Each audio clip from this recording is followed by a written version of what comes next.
Hi, and welcome to another episode of the Horn Call Podcast. This is for February 2025. Hope everyone out there is doing well. My name is James Bolden. I'm the publications editor for the International Horn Society and your host. Our guest today, Mars Gelfo, I kind of was going over in my mind how best to describe his career, his trajectory, and it kind of defies explanation. I think it's better to let Mars give it to you in his own words. I first met Mars about 20 years ago at the Kendall Betts Horn Camp, and we reminisce a little bit about that during the episode, chat a bit about our experiences there. But he's had a terrific and continues to have a terrific career as a horn performer. He's also an educator, although his approach is, I would say, unique. I think it incorporates a lot of elements that people will be familiar with from horn pedagogy, but there are some really interesting and unique elements to it. So I hope you enjoy today's conversation with Mars Gelfo.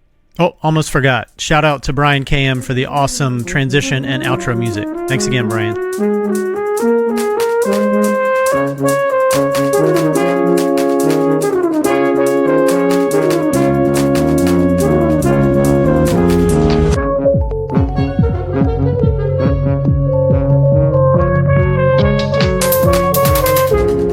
As we were just saying before we started recording, if you wouldn't mind giving our listeners maybe just a little bit of maybe the Cliff's Notes version of your professional journey on the horn and where you are right now, I think that would be excellent. Yeah. It starts with being a proud 7-time music school reject. I really wanted to do music when I was 18, and I didn't get into any of the music schools I applied to on horn. I got into one on piano. So I ended up going to Northwestern, studying cognitive science and computer science, which really opened my mind to the learning process. After which I was like, I still have to do horn. I've got to do this thing. And finally got into Indiana under Myron Bloom's tutelage. And already then, this is 20 plus years ago, was thinking about the application of cognitive science to music practice and software. Within a couple years at Indiana, my story is from practicing differently than most of my peers. I went from the bottom of the studio to winning a job with Macau Orchestra as fourth horn, which was great because I couldn't play above top line F with much consistency or ease. So fourth horn worked for me.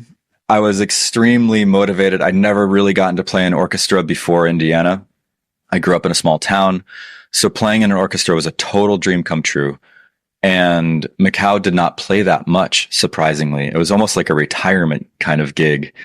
So when I found out that Hong Kong Philharmonic had a fourth horn audition open, and of course Macau and Hong Kong are adjacent geographically, I prepared my butt off for that audition. I meditated. My sister gave me this Kundalini meditation that I did every day for the audition, visualizing myself winning it. And I went in and I actually won the thing. I won Hong Kong Philharmonic fourth horn. This is in 2008. And so I joined, still relatively unable to play the tag Shostakovich 5, at least the first and second horn version.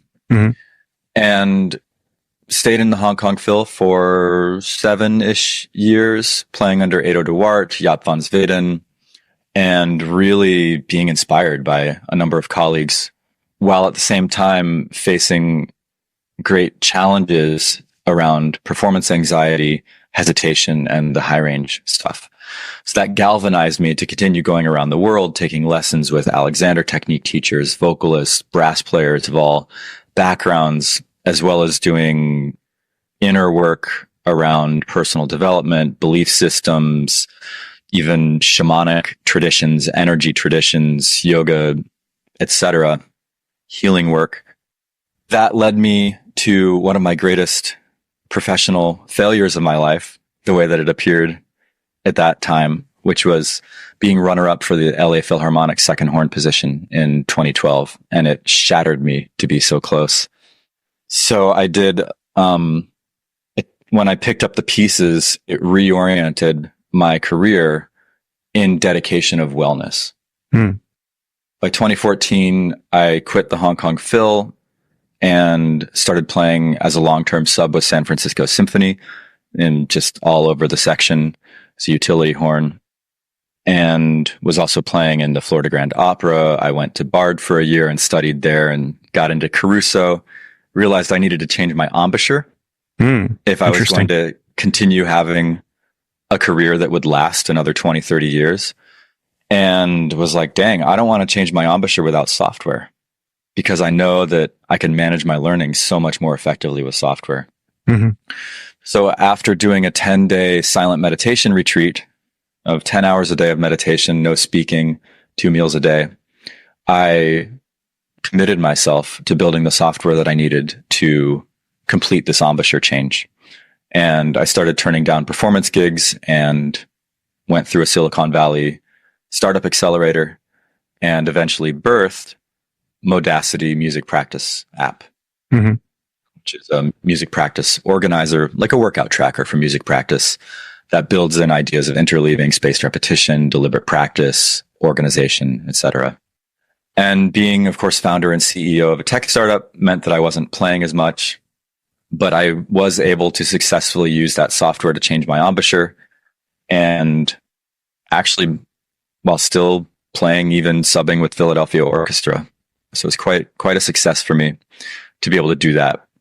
When pandemic rolled around, I was already 3/4 into the tech world and was really grateful that my career at that point, I joined another music tech startup as chief technology officer, built out their mobile platform, and then just took a year off to chill and study yoga, Reiki, and permaculture in Latin America, and came back, started subbing again with Philadelphia Orchestra. You can't say no when Philly calls.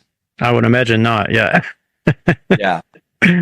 And was like, what do I really want to do with my life? Because the permaculture and the entrepreneurship really opened my mind to what was possible outside of just the traditional performance career.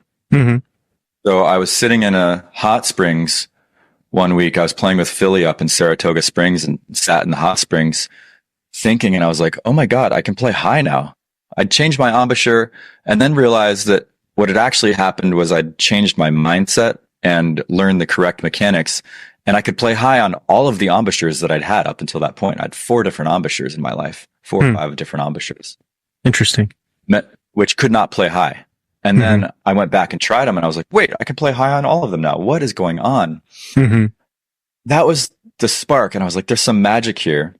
And just hit me in the hot tub. I was like, oh, I'm going to start a thing called High Range Magic and help people that struggle with high range. I originally thought I could do it in 7 weeks. And I did do a 7-week, my first cohort, and it was actually successful. People revolutionized their high range in 7 weeks. And I realized I was onto something. So with the help of some mentors, I turned that into a more kind of permanent online transformational school. And that's my full-time livelihood at the moment, is serving horn players around the world in getting meaningful transformations, both in their technique and in their relationship with their instrument. That's really interesting, Mars. And it strikes me, we've had a lot of guests on this show, over 50 at this point. I don't think there's been a story quite like that one, which I'm sure, you know that yourself, but I think to call it eclectic and diverse would be an understatement. Do you want to, so it's a couple of questions come to mind as you were telling us your story. What do you think led you? So you auditioned for a bunch of music schools coming out of high school, and that didn't end up with the result that you thought you wanted at the time. What about cognitive science was attractive to you, that it was, okay, this is the path I'm going to take because I didn't get into the music schools I wanted to? In retrospect, I realized that I've always operated in the intersection of music, technology, and consciousness since I was like 6 or 7. It was wild. And I got to, what happened was I applied to all the music schools, Northwestern, Eastman, I believe Juilliard was in there, Mhm. Cincinnati, big music schools. And all of them, with the rejection letter, came scholarship offers for computer science to their sister schools. Interesting. So Rochester, Cincinnati, Mhm. Northwestern, Right. all of the ones that had computer science programs were like, hey, no music for you, but if you want to come do computer science, we'll give you like a full ride. Because I'd been writing, I'd coded like an artificial intelligence chatbot. I'd built a nuclear simulator. I'd built networking layer protocols in Mhm. my teens for science fairs, coding. So I was Mhm. very, very smart in the science side of things. So I accepted the computer science scholarship to Northwestern and quickly realized that I was not into the hard sciences when it came to CS. Really turned me off, the math and Hmm. but I was interested in artificial intelligence and I was interested in the psychology stuff. And so I think I just took an intro to cognitive science course and was like, oh, this is the stuff. There's a juice here. I'm fascinated. Mm-hmm. So it just, following your fascination, there's a book called Why Greatness Cannot Be Planned that talks about an actual scientific proof for why an optimal way of living your life is to follow what interests you and fascinates you most. Mm-hmm. And I guess I luckily was able to do that. Yeah, it makes sense. So for the listeners, so we know each other going way back, and I've heard you play off and on over the years, and always been very impressed with your playing. And it's a shame we haven't had a chance to talk more over the years. But I first met you at the Kendall Betts Horn Camp, in I believe 2004. Yeah, I think that was right as I was going between graduating Northwestern and about to go to Indiana. I remember it being a very, very good couple of weeks, or I think I was only there for the week that time, but it's a pretty intense experience. I remember a lot of, you'd come back from a lesson with somebody and you'd just be sort of bursting with all of these ideas and very interested in all of these things. So that was quite inspirational to me. So yeah, congrats on all the successes since then. So it sounds like you've been doing some awesome things. Thank you. You hit on something, that excitement piece. Everybody has it. That moment when something sparks, you're like, wow, that's so cool. Mm-hmm. And to design and intend one's life to ever more include those moments, to orient towards the things that spark that, is such a powerful practice and intention. I appreciate you naming that. I'm curious if you're willing to share what has sparked the most for you consistently. Oh, in terms of excitement? Yeah. Well, what are those moments when you spark? Well, since having a child, anything dealing with kids is sort of a whole separate thing. But in terms of music, I still am excited every day to pick up the horn and try to learn something new, try to improve upon it. Try to face my failings, whatever they might happen to be that day, and there certainly are plenty of them. But I think that's what keeps me getting up every day and putting the horn in my face, is just the excitement about trying to learn something new. And then as a teacher, that's especially exciting when you have that moment, the light bulb moment they talk about with a student, where you've been trying to communicate something, a concept, explaining it in as many different ways as you can. And then, finally you hit something and it's like, yes, that's it. Whatever you did then, let's talk about that. Let's reflect on that moment. Let's be excited about it. And then let's try to figure out what exactly it was that kind of, made whatever we were working on a little bit easier for you. So that still excites me. Watching my students come in as, freshmen are always going to be freshmen. First years are always going to be first years. And, that people can talk about, oh, well, this has changed and that's changed. And that's true to some extent, the demographics and then generational things. But watching the progression from first year student to their graduating and going out into the world or graduate school or whatever, that's exciting, because they are often very different people with, you cannot always predict where somebody's going to end up. And I mean, in fact, you can't ever. It's It's a high growth stage. Yeah. Yes. Yeah. And it's exciting to work with people in that part of their life. Makes me think how impressionable I was back then. I remember even just my fashion. I was studying with Mikhail Holzel my second year at Indiana, and he called me on my pants one day. Oh, really? He was just like, how dare you wear these pants, like these ripped up pants to our lesson? And I was like, what? Okay. He's like, yeah, it's not appropriate. And boom, like it shifted, you know? Mm-hmm. And my whole attitude and then being in actually winning a job and then realizing, like people don't really, not in the Hong Kong Phil anyway, people were not wearing ripped pants to orchestra. There's a level of respect. Sure. For the tradition that you show through what you wear. Yeah, absolutely. Well, so talking about, when you were growing up and kind of getting more interested into the horn, I'm assuming, did you have a good high school band program, or did you take private lessons with somebody along the way that kind of sparked that interest in the horn? I'm grateful for it now. I started piano when I was 5 and was pretty naturally talented at piano. I'm a very visual person, and being able to see, like, I'm going to play a D and I see it and I know a D is going to come out. Love that. And that still vexes me to this day with horn. Like, I want to solve, I've solved high range. I want to solve accuracy for horn players forever. So that there's like no question. You want to play a D, a D is going to come out. Can you imagine what the horn world would be like if no one ever worried about accuracy ever again? Oh yeah, it would be. Yeah. It'd be a utopia. So that's a little bit of a rabbit trail, but so I started horn and then I played cello and violin in middle school, and then we got to middle school band in 7th grade. And no, we did not have a great program. It was a small town in Florida, and the band director was just this local kind of hickish guy. He showed us all the instruments. He was like, "This here's a French horn. You got to be smart to play French horn. Who wants to play? Who's smart?" And I was like, "Oh, me! I'm smart. My necklace almost says B. It doesn't almost says be smart, but so I picked it up. I couldn't play it. I couldn't make a sound on it, and I didn't get private lessons. I just kind of like winged it and sucked at it. And there were times in my life when I really felt a lot of resentment and bitterness towards the way that I started on the horn. At this point, I'm grateful for the journey that it's provided for me. High school, there were no French horn teachers in my town or even in surrounding areas.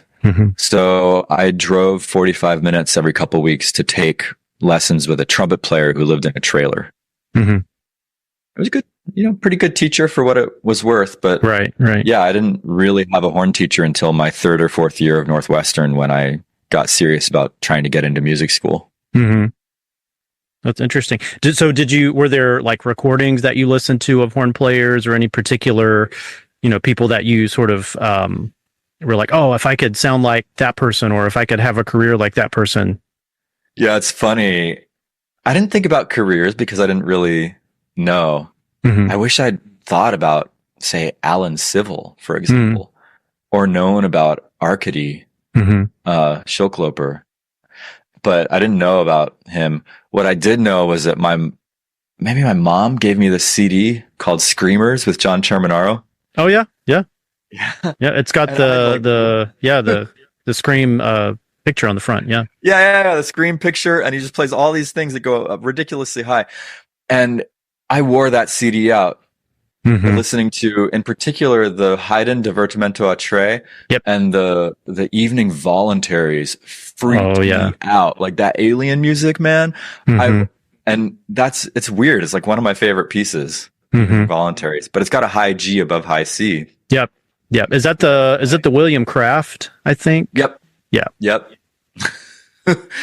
So that sound captivated me. John Terminaro's sound. It's like bright and dark at the same time. It's pure, but it's shimmery. It's fascinating. It's big in the basement, and it's pure and piercing up top. And it's just like so comprehensive and so musical and expressive and evocative. Wow. Yeah, definitely. Yeah. Bauman. Yes, Bauman, of course. Yep. Yeah. May he rest in peace. Yeah. No, that's interesting. Yeah. Well, I do want to wind this back down to where we're talking about high range magic, but it's like it's so interesting that you've had all of these different, facets to, there's always been music, at least from a fairly early time in your life, but then, you've gone and done these other things. You've lived in other countries. What do you think it is about, maybe your upbringing, or did you have musicians in the family? I'm just curious what led you in all of these directions. You said, you're following your interests, but have you ever thought about like maybe why you were interested in the things you're interested in? Oh, it's a great question. I often have the conversation with my friends and community, and I invite listeners to reflect on the concept of intrinsic practice. So take Nathaniel Silberschlag. Mm-hmm. He grew up with brass player parents, a brass player, Mm-hmm. older sibling. He had 10,000 hours of practice before he ever had a horn on his face Mm-hmm. from hearing other people practice. Mm-hmm. And that's called intrinsic practice. And we don't just have that in our immediate environment. We have that intergenerationally with what our grandparents and ancestors and pop culture, the collective culture has practiced and cultivated. Mm-hmm. We all inherit that. And my parents, neither of them were musicians.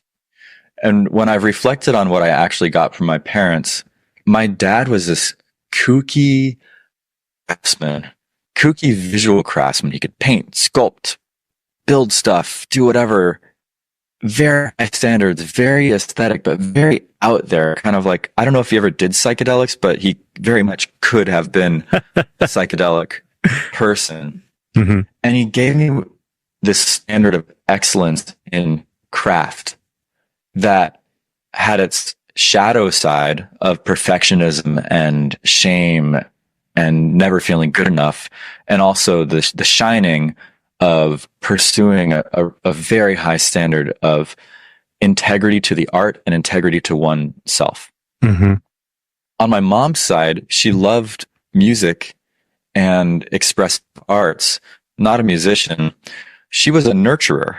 The genius of my mother was in her nurturance. Mm-hmm. And as I've matured as a man, I found that my nurturing side is actually one of the deepest aspects of what makes me me, and where I thrive the most is when I get to nurture. TLDR is, let's all inquire about the intrinsic practice that has been gifted to us from our parents and ancestors.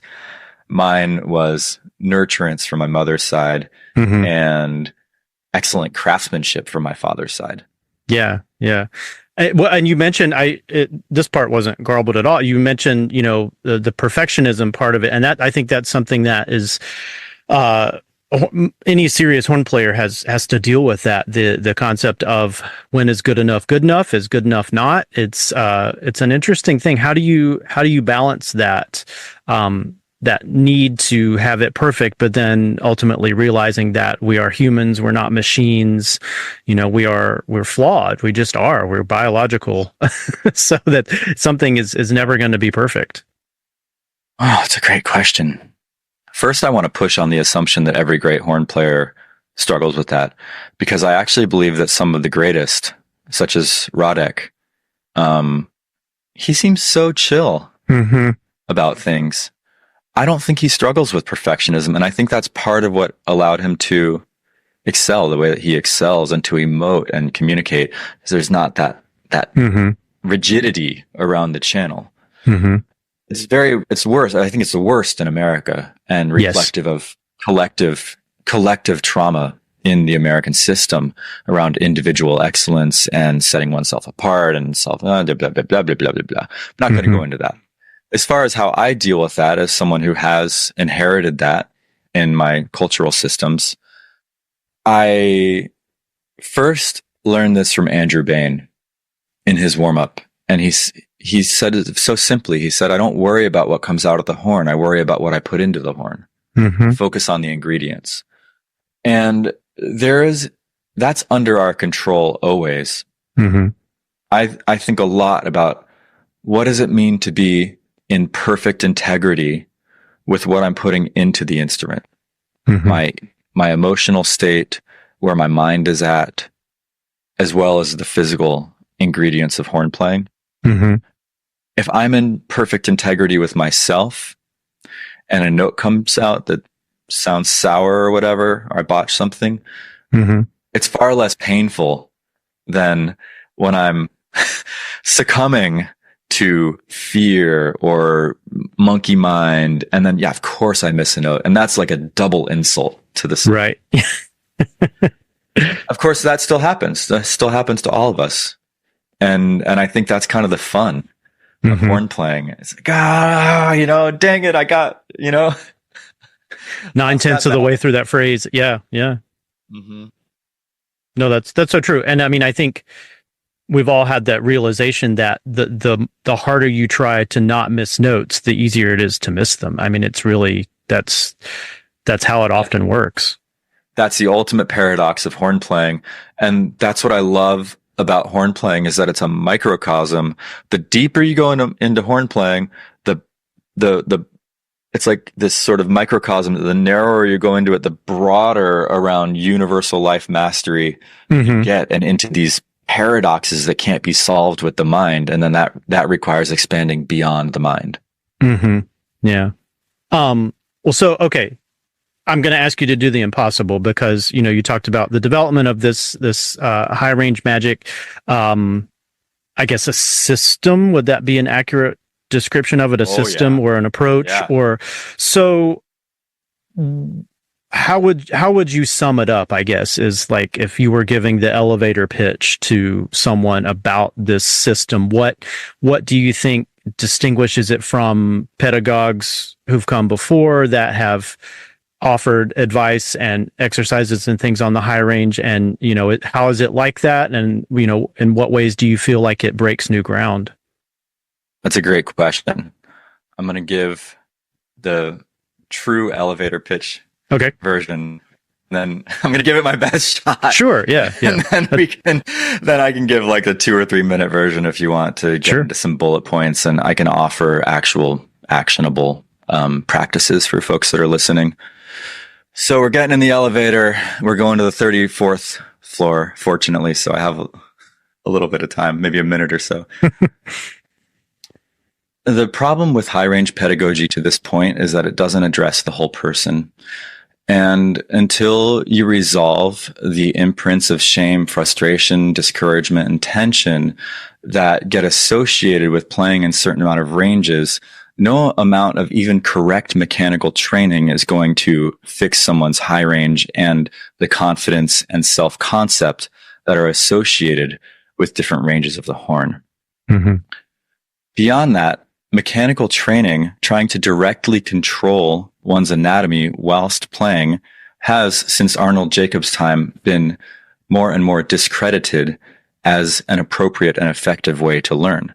Thus, giving indirect experiences that allow the face and the tongue and the anatomy of playing to learn for itself how best to produce the full 5+ octave range on the horn is a superior approach to direct mechanical futzing while you're playing. Right. Yeah. Instead of trying to micromanage. Yeah. Yes. Finally, the embouchure has long been thought of as a static and firm isometric experience, and needs to be more considered as a dynamic, moving, flexible, resilient organism with its own intelligence to be trained and respected. There's a paradigm shift around that, changing the mind from the taskmaster to a musical conductor that allows the embouchure and mechanics to produce conceptually. So there's a huge piece around musicianship that is missing from most high range pedagogy. Mm-hmm. That's good. Yeah. That's a great elevator pitch. Yeah, that's really good. So do you anticipate there being a book or a video series or something? It sounds like you are much more interested in working individually with people and getting to know them, and then coaching through that way. But then that's the question that is always asked of anyone that has come up with a successful system like that as well. Okay, when are you going to write a book? When are you going to make this more able to be disseminated? Yeah, I don't believe that a book is possible for this 100%. I think that's a terrible idea to put it in black and white. I read The Balanced Embouchure in 2002. I mean, like really after it came out, I was just anything I could get my hands on to try and solve my high range. I was desperate, and it just didn't work for me. I even, it just didn't work for me. I got some squealy high notes and I got some crazy rollout notes, but it never integrated. And the reason for that was because I wasn't doing the whole mind body work.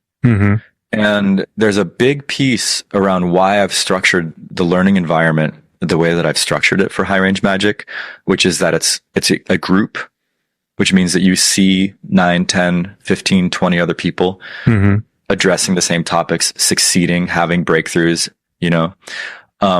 there's a big belief component to this that even one-on-one lessons can't fully deliver. And then a book definitely can't deliver. Right. Yeah. Then there's the individual, like meeting someone where they're at to guide them to the promised land, sort of. Everybody has different emotional experiences, and it's very not a single person has gone through high range magic, and it's been like 60, 70 people at this point that have successfully done this transformation. Time of recording. Not a single person gone through that hasn't had to address a very specific limiting pattern in the way that they either practice, the way that they conceive of themselves, or stuck emotions that are actually limiting the way their face works. So I was working with this pro player, and he could not get this, rolled in squeal. It's made famous by Balanced Embouchure. I'll give credit where it's due. Right. But I teach it very differently. He couldn't get it. He just couldn't get it. Couldn't get it. I was trying to tell him all the things, and then stopped. And I was like, there's frustration here, right? And we traced the frustration back to all the times he felt that frustration in his horn playing. And the grief underlying that frustration, the discouragement, the grief, the anguish of trying and hurting and the fear of injury and everything. Made space for it, made compassion for it, and then blew it all out through his horn. And as he was blowing it through his horn, his jaw started to move a little differently. Freed something up. He did it. He took a deep breath together, and then he could do and then all of a sudden it unlocked the ability for his anatomy to do the high note. That's really interesting. And there was no amount of you explaining to him how to do that thing that would have gotten him to that place. Yeah, and that's the nature of the transformation game. And here's what most people misunderstand about high range is they just think it's a mechanics game. Oh, if I just figure out what to do with my tongue. No, anything. It's a transformation game. It's about your concept. It's about how you approach the instrument. It's about the level of baseline tension and relaxation that you're holding, which is a reflection of your internal cognitive system. And addressing all of that is actually the foundation for a truly thriving, healthy 5+ octave range. Right. Yeah. Okay. So if you were going to give a bit of a teaser to someone to, let's say, okay, I think, as far as I'm concerned, this is definitely something for any horn player that they should absolutely look into and try to find out more about this, because it sounds very intriguing, and I think truly the approach you're advocating is really where progress can be made. Obviously having a functioning embouchure and, breathing and all of that stuff, it's all good. And obviously it's the understanding that one is going to put in work and practice, but, plenty of people hit a wall no matter how much practicing they do. And so I think it happened to me. Right. Yeah. And, that's the horn playing world is full of hard workers. We're intelligent, hardworking, creative people. And so I think something like this offers yet another possible avenue for progress and success. So, is there anything, again, I don't want you to give away your secrets, but is there something that people can be, maybe something that might spark their interest to kind of get them a little bit more interested in that world, something they can be doing on the horn or away from the horn. Oh, absolutely. Yeah, I do want to give away my secrets. Okay. I don't want to do high range magic my whole life. I want to solve high range forever and move on to more interesting things for all horn players. And yeah. So first of all, you talked about all the hard workers in the horn world. Victor Wooten, the paradigm changing bass player who wrote the book Music Lesson, Music as a Path of Spiritual Growth. I went to his music and nature camp a couple of years ago. And over the stage, he's got inspirational signs all over. It's kind of like, it's beautiful. And one of the signs big over the stage was, "Have you tried easier?" Yep.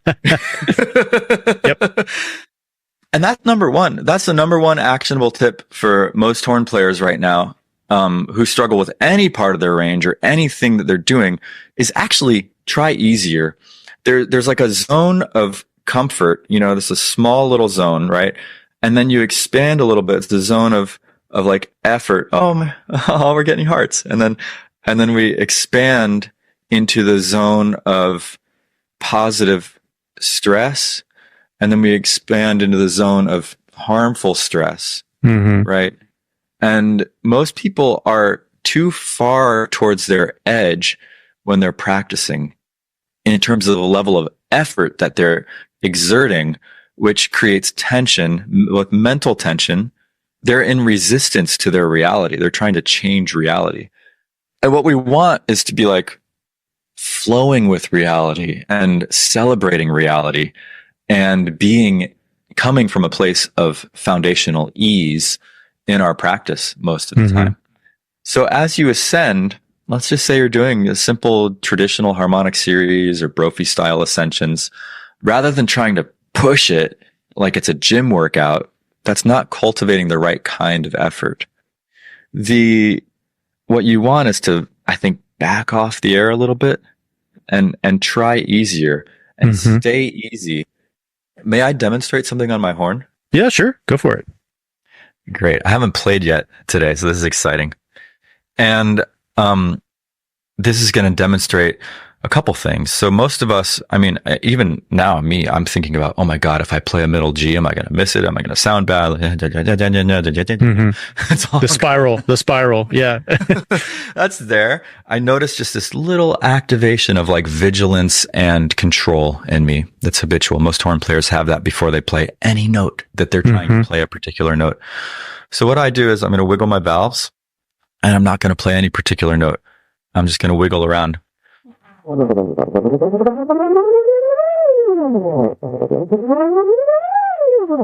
Like that.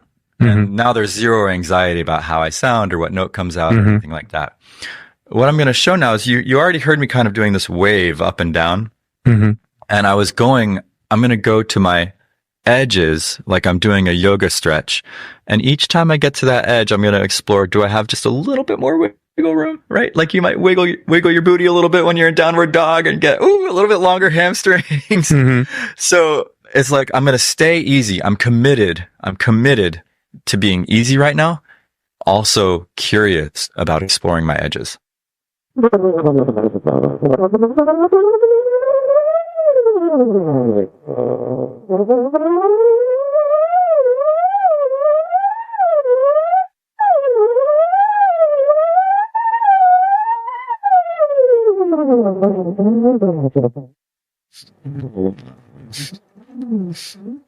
got the idea. Yeah. And what I love about that is it's like, sometimes I'll do that 3 minutes straight, just circular breathing. It's really easy to circular breathe because, again, the hardest thing about circular breathing is keeping the note going exactly the same. So having that wiggle and the changes in back pressure and everything just makes it super easy to circular breathe. Did you hear how I got higher and higher and higher and higher, stayed easy? Yeah. Yeah. So that's a simple practice that people can do. It takes away any of that pressure of like, oh my God, okay, I'm going to play a C now. Now I'm going to play a C sharp. Now I'm going to play a D. Right. Yeah. You're creating a target for yourself. Yeah. Yeah. Yeah. You can like picture someone.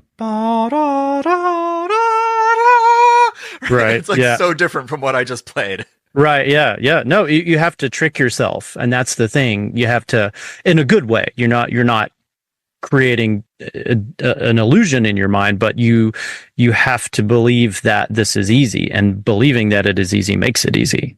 Yeah, correct. And then it's like, how do you bootstrap your way into believing it's easy? Well, it's by choosing ease first, and then discovering what you can do from that place of cultivated ease. No, that's awesome, man. The second thing I'd want to share with people to explore is the role of the tongue. So a lot of talk about lips, and this is where I do owe a gratitude to balanced embouchure for influencing me. And I learned a lot from the roll in, roll out concepts for sure. And I teach roll in and roll out, a little different from balanced embouchure, but I do teach those concepts. But one of the big things that came to me was from Claude Gordon's tradition via Jeff Pirtle and the trumpet schools of the tongue levels. And discovering, I always had this feeling like my head was going to explode when I was playing high. And it was like this back pressure was building up and I couldn't seem to do anything about it. What I realized after many years was it was actually my tongue, the back of my tongue building up. So one thing that I like to do, first of all, is just, I call it alligator jaw, where I'm like opening, letting the tongue rest. You can do a raspberry. That'll relax the back of the tongue really well. And then keep it relaxed and just open and close. Like I'm almost yawning and the tongue's just resting. That helps me consciously connect to what a relaxed base and back of the tongue feels like. And then what I might do is stick out my tongue real far, because when the tongue's out real far, you can't have it backing up. Yep. Right? Like try it right now. Stick out your tongue as far as you can and notice what the back of your tongue does. It goes down. It's totally open back there. Yeah. So I'll stick out the back of stick out my tongue, put my mouthpiece on top of my tongue. So it's my tongue and my upper lip are vibrating together.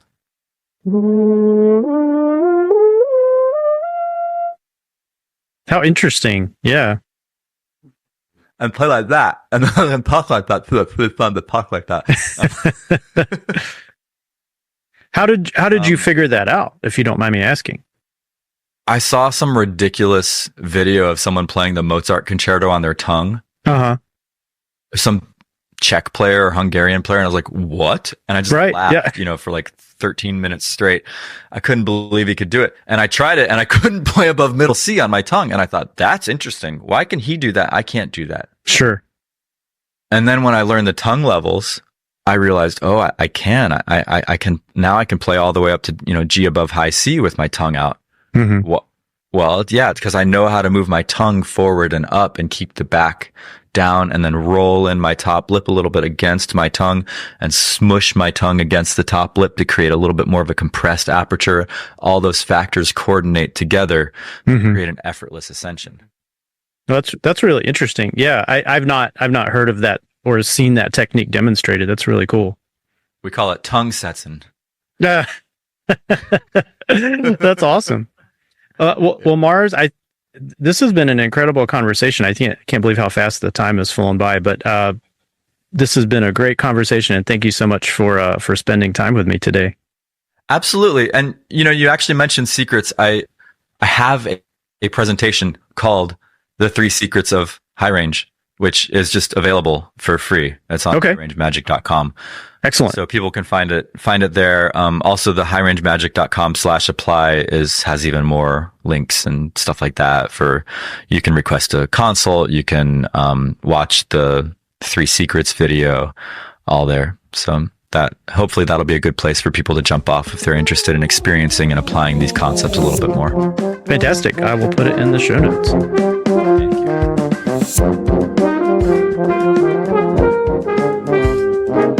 Thank you.